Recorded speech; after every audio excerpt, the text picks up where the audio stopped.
Thank you, Professor Kovskill, Professor Park, for your kind introduction.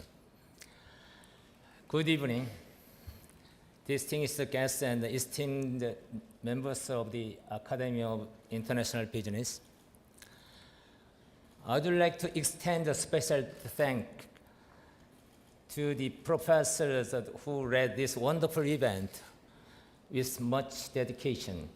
Presenter Peter Rich, Professor Tamer Kovskill, Professor Song Bak, Professor Catherine Welch, Professor Jinchul Sin, and many professors and staff worked hard for this conference. Thank you very much. First of all, please allow me to congratulate Professors Ed Friedman and Frank Brunauer, the 2024 recipient of the Eminent Scholar and the International Educator of the Year Award, respectively. I'm so thrilled and deeply honored to have been named the 2024 AIB Fellows International Executive of the Year. I could never imagine I would receive such a prestigious award. My sincere gratitude goes to the AIB Fellows and board members for their generous recognition. It is truly humbling to look back on my journey. Though I rarely discuss stories of my past personal struggles, I feel compelled to share some of the experiences that led me here to this moment. I grew up in the rural area in southern Korea, surrounded by the mountains and rivers. It was there that the beauty and the simplicity of the nature, experiencing the changing seasons, allowed me to nurture the imagination that would influence my perspective on life and shape my way of thinking. As I was immersed in this inspiring beauty, my heart and mind were filled with inspiration.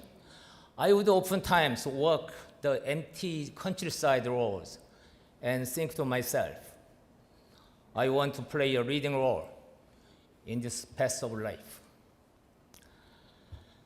Some say that adversity is a catalyst for growth. When I entered high school, my father suddenly passed away. I struggled to keep up with my studies. So to cope with the loss, I turned to reading books and stories about leaders. The experiences and the history of the leaders of the businesses, such as Korea's visionary founders of Samsung, Hyundai, SK, LG, and POSCO, Thomas J. Watson, founder of IBM, as well as the leaders of nations, John F. Kennedy, Mahatma Gandhi, Deng Xiaoping, further sparked my interest in becoming a leader and entrepreneur myself. After taking a finance lecture at the university, I became interested in participating in the actual stock market. I started investing in stocks with my tiny allowance and fell in love. This was in 1979, still very early stages of the Korean stock market. I aspired to become an entrepreneur in financial because I was confident I could make a positive impact on both the clients and myself. And most importantly, because I was passionate about the work. However, starting a financial company from scratch was quite unthinkable during that time, and the capital required was out of my reach. So I laid out a 10-year plan to achieve my goal of becoming a financial entrepreneur. I decided to work as an employee for a local securities firm. Eventually, at the age of 31, I became Korea's youngest branch manager and then general manager. After nearly 10 years, with the help of some investors, I was finally able to launch my own company with a capital of about 7.2 million US dollars.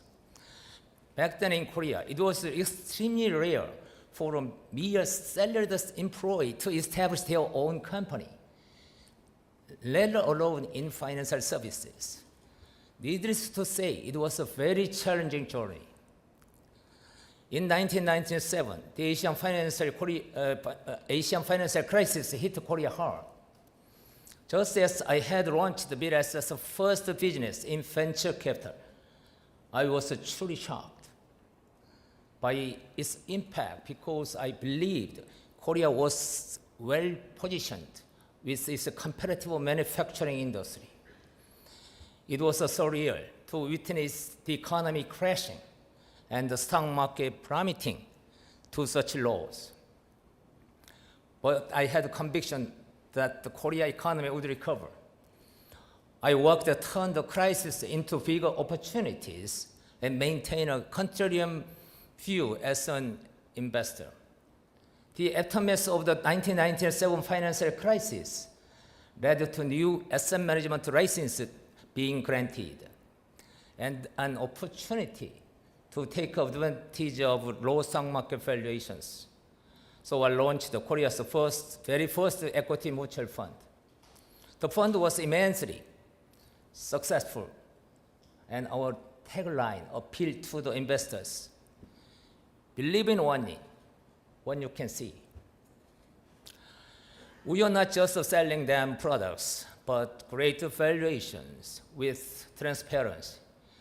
This unexpected success led me to review the Korean stock market within the global landscape.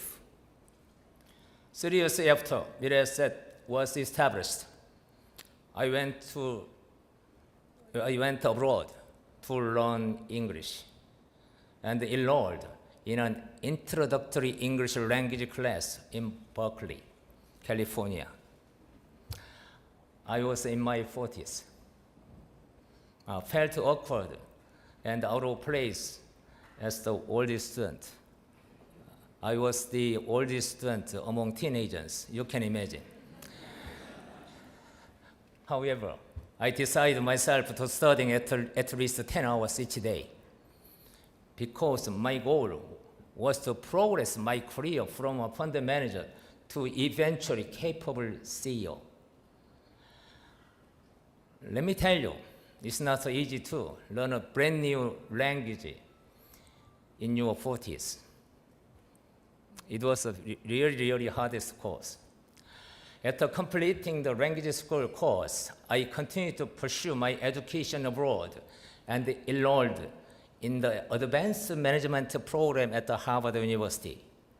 Through this program, I could study strategies of great companies, examining their successes and failures. This was an invaluable source of inspiration for me, fueling my passion for continuous learning during my transition to a leader of a large organization. I made a concerted effort to read at least 5,000 pages of materials in English each year, including books, the analyst reports covering economic data, and innovative companies. This is a routine I continue to do so to this day. As a leader, over the course of 2 years, I went back and forth 12 times between Korea and the United States and lived 6 months in Hong Kong right after that. Those were valuable, eye-opening experiences.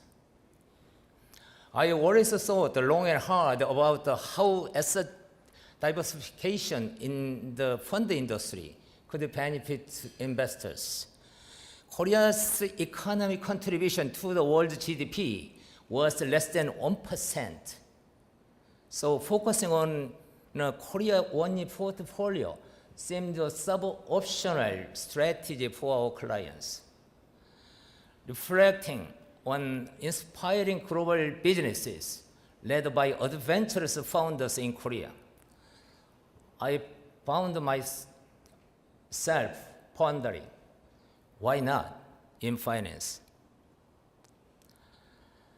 I then launched the fund strategies covering Asia, China, and India. This shift was crucial for me to move from focusing solely in the domestic market to developing a more global perspective. Even though I have always had a big picture in mind, the decisions I had to make after establishing Mirae were difficult. Basically, market was volatile. And at the time, there were 3 leading incumbents and many financial institutions owned by conglomerate 재벌. Moreover, there were competitive foreign asset management companies to contend with, and strict regulations. It seemed impossible that a single individual could enter the global market and become a formidable challenger. And most people think about the business expansion. They tend to focus on what? Personally, I've always put an emphasis on the how. So I'd like to explain how I expanded Mirae from a small startup to the company that it is today. We didn't have enough capital or a long-standing reputation. We could only say to the public that the talented fund managers would manage your fund with honesty and integrity. This approach led to some amazing outcomes. We eventually emerged as one of the major players in the equity mutual fund market in Asia, as well as in Korea. From there, we started diversifying our portfolio of offerings to fixed income and alternative investment. After our establishment, I worked endless hours every day. I remember waking up extra early in the morning around 3 a.m. one Sunday, as I really wanted to get to the office before 6 a.m. I felt like a long weekend. And I used to think, why do employees' paydays come so quickly? I didn't have enough capital. Those were crazy times. Not everything was perfect. There were certainly times when we were caught off the guard by market fluctuations of volatility. As a financial services firm, it can be challenging to maintain one's composure and confidence when facing concerned investors. However, we have always understood that the short-term market movement do not define our success or value we provide. Our focus has remained on the delivering consistent, high-quality investment management and financial advice to help clients achieve their long-term goals. While market volatility may cause temporary embarrassment or discomfort, we have embraced it as an opportunity to demonstrate our resilience, professionalism, and commitment to the market. Simultaneously, our decision to emphasize diversification using global market rather than only emerging markets has helped reduce our overall portfolio risk. This concept of diversification applies not just to the portfolios of securities, but also to businesses as a whole. When I decided to push for overseas expansion, many people reacted negatively and were highly skeptical. They asked, how can you compete with the global companies? At times I was really discouraged, but I thought, even if we didn't achieve as much as we hoped. The next generation of our leaders would be able to achieve it one day. So I decided to pursue overseas expansion aggressively. This seemed impossible with the current capital available at that time. Given the constraints, I decided to invest in a limited number of the most attractive assets and view the world with a long-term perspective. I spent almost 10 years accumulating capital. This was done to expand through M&A and build our brand awareness overseas. During time of the adversity, we embraced the mindset of the permanent innovation, transforming challenges into opportunities and the constraints into expansive pathways. I pursued organic growth and made strategic transactions with a keen eye toward the future. After 16 successful acquisitions, we have significantly expanded the scope of our business, strengthened our investment capabilities. Starting in 2003, we now have established a global network spanning 19 countries and have become a meaningful player in the global financial markets, managing, advising over $600 billion across all strategies. Our ETF platform has gained a leading status in the global market thanks to the series of successful acquisitions and rapid growth in North America. Our assets are over $125 billion, and we are the 12th largest ETF provider in the world and growing. We now embark on the 20-year chapter of our global expansion with the recent acquisition, Hyeon Securities in India, GHCO, liquidity provider to ETFs in the UK, with StockSpot, an AI robo advisor in Australia. As long as the direction was strategically sound, I have not shied away from the bold investment decisions, whether organic growth or strategic acquisitions. Making the right decisions at the opportune times have been the cornerstone of our evolution at the Mirae. This transformative voyage has been a testament to the company's resilience, foresight, and commitment to excellence. We continue to hold contrarian views and have delivered impressive outcomes while maintaining a disciplined approach to risk management. Now, we must ask ourselves, what are the key traits that define a successful entrepreneur? There are several factors needed to become a successful entrepreneur. But I believe that the strategic thinking and adaptability for the future are the most important. Honest and passionate leadership is also essential for cultivating an innovative corporate culture. The name of our educational institute at Hongcheon, An Eye for the Future, embodies our commitment to foresight and innovation.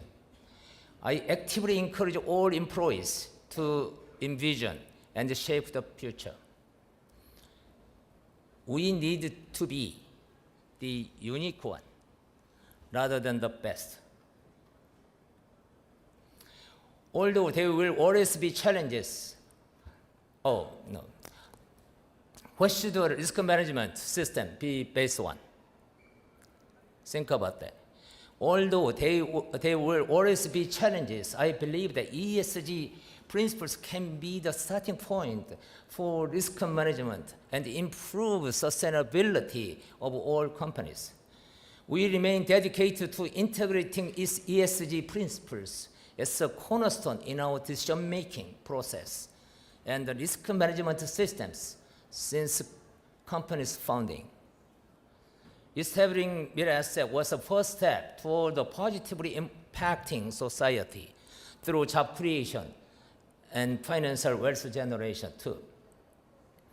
As the company grew, fueled by the tremendous support from our clients and the communities, I felt a profound responsibility to give back. We did this by providing educational opportunities to nurture the next generation of leaders. Our journey began with establishing our first foundation in Korea, just 3 years after our launch. As the founder of a small company, despite facing countless challenges and dilemmas, I stayed true to my vision and followed my heart to provide opportunities for global talents. Through the Mirae Hyeon Joo Foundation, over 6,900 students have been supported with a scholarship to attend the top educational institutions in 50 countries over the past 16 years.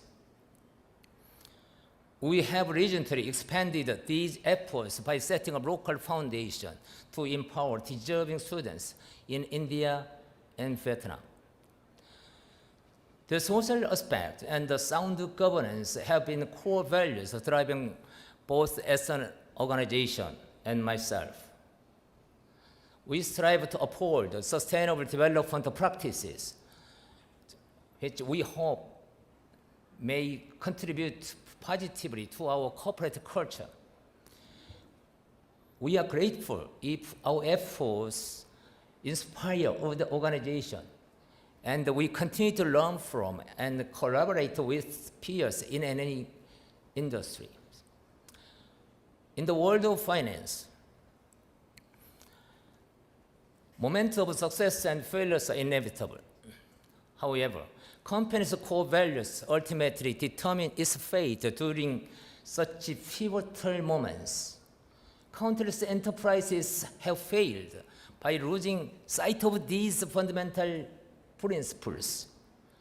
In contrast, companies committed to sound and robust ESG principles resist the temptation of prioritizing short-term gains and focus instead on long-term value creation. Only by adhering these basic principles, any financial companies can serve as a guiding light for our society, and they should. I would say again, long-term success for any company can only be achieved through systematic leadership based on the solid core principles rather than an over-reliance on one individual or discriminatory decision-making. As a financial investor, we must also build a robust financial service ecosystem without being distracted by unrelated business ventures. Even our investment in hospitality assets like Four Seasons in Seoul and Sydney, Fairmont Hotel in San Francisco, and Big Island in Hawaii, purely financial investment in real estate that do not require us to get overly involved in operation. We must focus on our core financial expertise to deliver the best outcome for our clients. Everyone should guard against reckless expansion. Since the founding of Mirae, I have realized that the most significant vulnerability for any company is not workforce constraints, regulatory hurdles, or even competition. It's losing sight of creative innovation.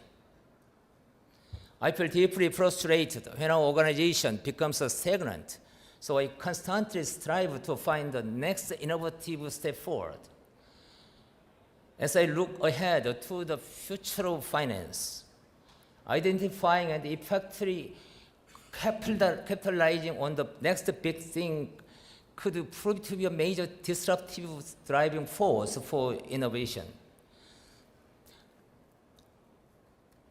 Technology has radically transformed the financial services at investors, from individuals to pension plans, continue paying significant fees for many investment products and services.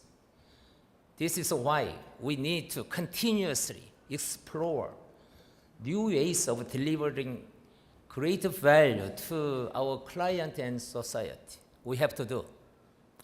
In this regard, artificial intelligence has emerged as a powerful potential solution to transform the future of finance. However, the critical question of how to innovate and connect those innovations to the benefits and development of society is often the most difficult to solve.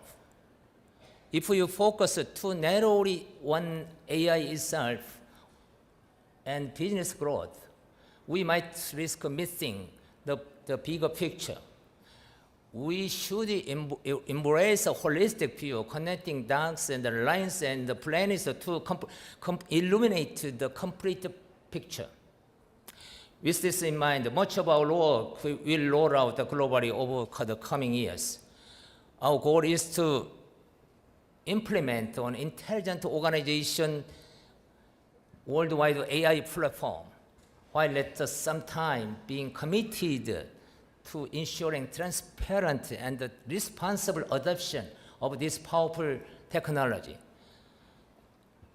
At Mirae, we have laid the foundation of our global AI expansion by establishing Wealth Spot in the United States this year and acquiring Australia's leading robo-advisor, StockSpot, last year. This marks just the starting point for our next major business transformation, targeting improved client outcomes at much lower fees. While this kind of technological disruption presents both opportunities and challenges for organizations and society at large, we must carefully consider these dual aspects as our organization continues to evolve. Two of the most significant concerns facing the world today appear to be the potential exacerbation of wealth inequality and the worsening climate crisis.